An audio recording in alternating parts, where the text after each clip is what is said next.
I'm out here doing a little bit of a crop update. I wanted to do it yesterday on July 4th and I forgot about it, but this morning is the morning of July 5th. So our corn is taller this year than it is most years on at this time of year. But yeah, it's starting to get a swirl up there at the top. It's about ready to start shooting tassel. I just heard some deer running out through the field. I know they're out here, but hold it. That sounded like more than one of them. We're in pretty bad need of rain. I mean, we're not hurting terrible yet, but we do need rain. It's really showing stress in the middle of the afternoon out over the ridges, and hopefully we'll get something here.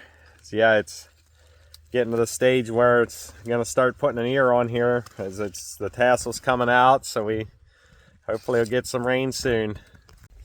Yeah, I mentioned about hearing them deer running out through the field there earlier, and we don't have a lot of deer around here, but we do have some. We're about 10 miles from a mountain, something like that. When I was younger, young boy or teenager, yeah, we never seen deer around here. I remember the first time when I seen some deer, man, that was enough to, I was probably, in my upper teens probably. And yeah, then you didn't see a lot here and there. As time went on, yeah, there's a lot of little wooded patches around, not like a big woods, but like, yeah, we have maybe 8 or 10 acres of woods here on our farm, and just little spots here and there. And when it rains, you'll see deer prints, hoof prints around some of the water holes, little that are standing here and there. So they're around. Last weekend, some of my family was around. My one brother-in-law went on a walk. He said he's seen a really nice big buck out here. So yeah, they're around, but not like a lot of them. I'm not saying we don't have any damage from deer in our crops, but it's not terrible. We might have 1 to 2 acres here and there, but I know of a guy that farms back over the one mountain in the one valley, and he's kind of got mountains on either side of him, and so man, the crop damage from deer back there is just horrible. So it's kind of nice to see a few of them, but I'm glad they ain't bad enough that we have a lot of damage. This is our soybean field that was planted the earliest. This would have been double cropped after triticale. They're getting up almost knee high, starting to get a few flowers on them actually, and yeah, they're coming along and looking really good. So hopefully I'd said about needing rain. Yeah, we're getting to the time of the year where we had all that heat and hot weather, and so yeah, it just really sucks the moisture right out of the ground. But we did get a few showers along, so yeah, we're very thankful for what we have, but it'd be nice to get a good inch or so. About this time of year is when you need about 1 to 2 inches a week, so what would be really nice and ideal, but we take what the Lord gives us and be thankful for what we have. I don't know how good you can see it, but if you look up across that field there, you can actually start to see a few tassels starting to stick out, but you might not be able to pick that up on here, but there is a few poking through. This field here was planted a little bit later than some of our earliest, but it's still got pretty good height on it. Yeah,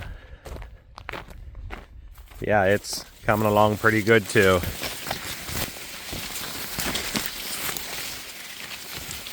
Probably up there about 7.5, 8 feet tall. This is a little bit different variety. It probably won't be as tall of corn. A lot of our corn that we plant is either silage corn or a dual purpose corn. And the silage corn we try to plant what'll make a lot of tonnage and be high digestibility. So if you get rain, that stuff usually gets pretty tall and really leafy. And then yeah, we plant a dual purpose corn. Most of our grain that we take off, we put up as ear leach, but we do have some that we shell dry. This morning is Sunday morning, June the 6th. Yeah, we have a beautiful sunrise this morning. Looks like it's going to be a beautiful day. It's supposed to be high in the upper 80s today. Not quite as hot as some of the days we've been having, but yeah, it just looked beautiful out through here. There's a pretty heavy dew on this morning. The beans are coming up nice out through here, and the glare of the sun off of the beans just looked really nice out through here.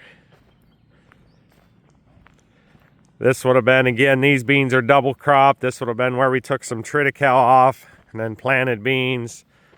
I don't know, you might not can tell on here. There is a cornfield to the left there. We did plant about 12 acres over here on to the right.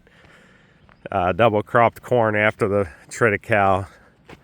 Most of our this morning we were milking, and we have I noticed the fans in the parlor every now and then would like sort of pull down, like they were trying to something was trying to start. So I came over and checked our compressors. We have 3 compressors on our tank.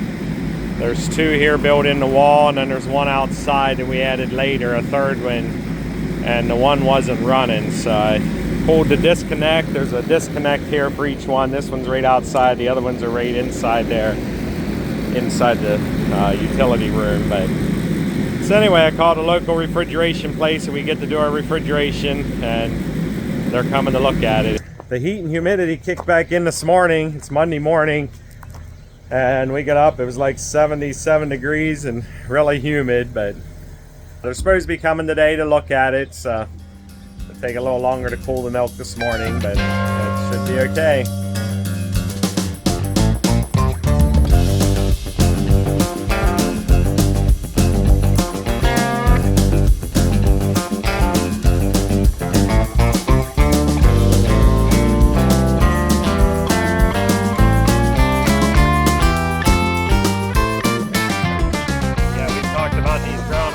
Before we've been working on them and closing them up as we see them. We keep checking on them. Hopefully this is the last we have to do.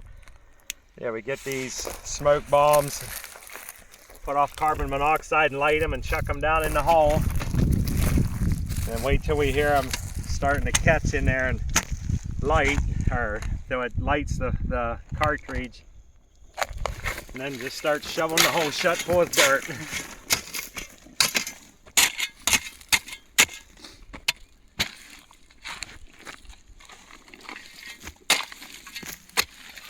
You can hear it.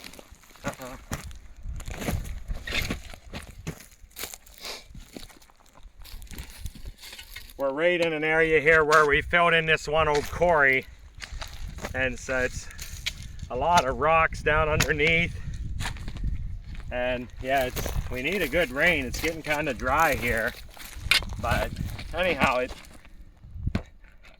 actually makes it easier for the groundhogs to dig the holes with them rocks, as they make like caverns in around the rocks underneath the ground. Over here's one, and over here's another one, and they're probably connected down in there.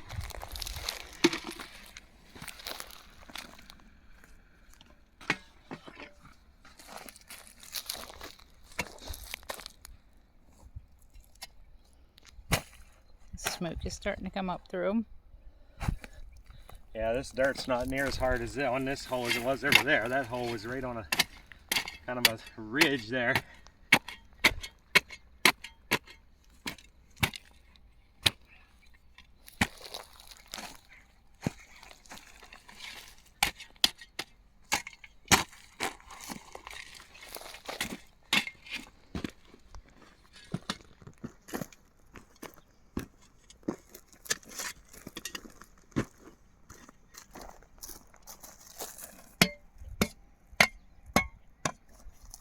Are all these 3 holes connected? Hey! You put it down that hole, and there's smoke coming out this hole already. Yeah, well, then I'm just shoveling it shut. That means they're all connected. There's often 2 holes connected to at the same den. Not always, depending on how long they've been there. If they just recently dug it out, there's not always 2 holes, but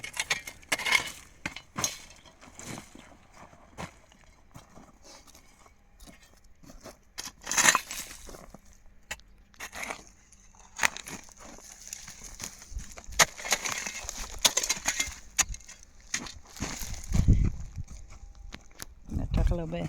You can tell right here there's no soybeans, but out there you can see all the rows, but here they just been having heyday here, this whole big area. Probably got a good half an acre chewed off here. If we get a good rain, most of them will come back, so hopefully we'll get a good rain here this week. They're talking about a chance about every day. Lois loves animals, but she has no sympathy whatsoever for these groundhogs. A couple years ago, she was over in another hayfield mowing hay, and she hit a groundhog hole, and it was a fairly big one. She flew up and hit her head on the controls there in the front of the ceiling of the cab, and she didn't have much trouble there for probably 6 weeks or 2 months, but all of a sudden she started having nasty headaches for probably 2 or 3 months after that. And I don't know, they think she might have hit her head hard enough that or one of the doctors told her that, probably kind of went numb in there, and then once that numbness started going away, it just caused her headaches. But she didn't have any trouble other than that, thankfully. But anyway, so she has no sympathy whatsoever for groundhogs. But we're hoping we got them all taken care of now. They're here combining our wheat today, and yeah, it's looking pretty good.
Yeah, they just finished this field up. They're getting ready to move to the next field. They got the head. I'm not sure how wide their heads are. I don't know, 35, 40 foot probably. Oh, right there it says RD35F. They're on the back of it, so it's probably 35. Yeah, they filled 2 trailers. This field turned off really good. So, yeah, they filled 2 trailers, and the lines are really long at the mill where they're going to, where the wheat's going to. So they went and got a straight truck to fill, but got 16 more acres. We're gonna take a rake here and flip it over. The straw's a little tough. We're hoping to get some of it baled yet tonight. I think we should be able to. Yeah, it's nice when you get a good crop. Our dogs come over here a couple times a day to go swimming. It's nice that the pond is full, but if you can see this here, the water is drying up. It's leaking out. I don't know if you can see right here on the bottom of the dam, it's leaking out. But we have not had much rain, and so it's getting kind of dry. Storm kind of coming, but I think it's going to miss us. You can see how it's getting really dark over there, but I think it's going to miss us, or else it was blowing up real big, and right till it gets to us, it was going to nothing. So that's pretty sad. These dogs are basically water dogs. Teddy's like wet 3/4 of the day, I think. And then way down here is some 2 ducks, and they're usually over here on the pond, but Penny takes one look at them and she's like, I'm gonna get them, and they always fly away. I missed getting on video, but the ducks came back, and all of a sudden they took off running for the water. They don't have babies or anything, so, but they like to hang around on the pond, and Penny's goal in life is to chase them, and as soon as she gets close to them, or they see her, they're already going. Good morning. This morning is Tuesday, July the 9th. Actually, no, it's the 8th. It had really cooled off over last weekend, and it was really nice. I actually got down in the mid-upper 50s at night there for 2 or 3 nights. And then yesterday the heat kicked back in, and I think yesterday was high of 98 Fahrenheit. The real feel about like 111, I think, was the highest we've seen. But it, and there wasn't much of a breeze blowing. Then there was some storms when it kind of came through. I say storms, the front came through. There really wasn't much of any rain around us. West of us there was some, but there about, I don't know, 5 o'clock or so, 5, 6 o'clock in the evening, and kind of cleared out and got breezy there last evening. Kind of stayed breezy all night. Still pretty warm this morning, but yeah, the humidity's not near as high. But anyway, we're milking here again this morning, and it's going well so far, thankfully. But all the fans are on again this morning. Yeah, it was kind of different there. Over the weekend when it was cooler in the morning, all the fans would be off everywhere. And yeah, that was kind of unusual for what we've been having the last couple of weeks. But we have 2 fans in here. There's one up here in the ceiling, here in the parlor, and then one up there in the front. It's not too bad in here. Sometimes in the afternoon when it's really hot and muggy, it can be a little intense, but other than that, in the mornings it stays pretty nice in here actually. We put orange bands on when a cow's a 3-titter, and you flip the one thing back, put an orange band on, and so everybody knows. Actually, here's another one. She's leaking all her milk out.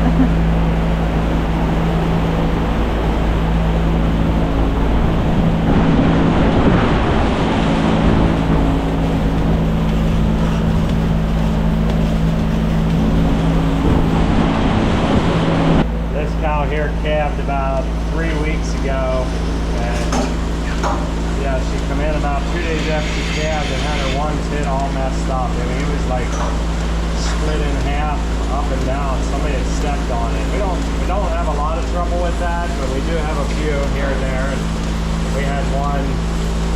I think I might have showed one a couple of months ago that she would have did it. She would have had her teeth stepped on about 2 years ago. And whenever they get stepped on that bad, there's only about 2 things you can do with them: either get rid of them or trim them up a little bit. Yeah, they'll get either really bad infection or mastitis and get sick. So yeah, it's been close. But she calved about 3 weeks ago, I think, and it's about 2 days after she calved. So it's almost 3 weeks ago that she comes in every milking and lets the milk down and just runs out of that quarter. So she's a little bit of an older cow. Probably once she gets milked off, we'll let her go. But until then, we'll keep milking her.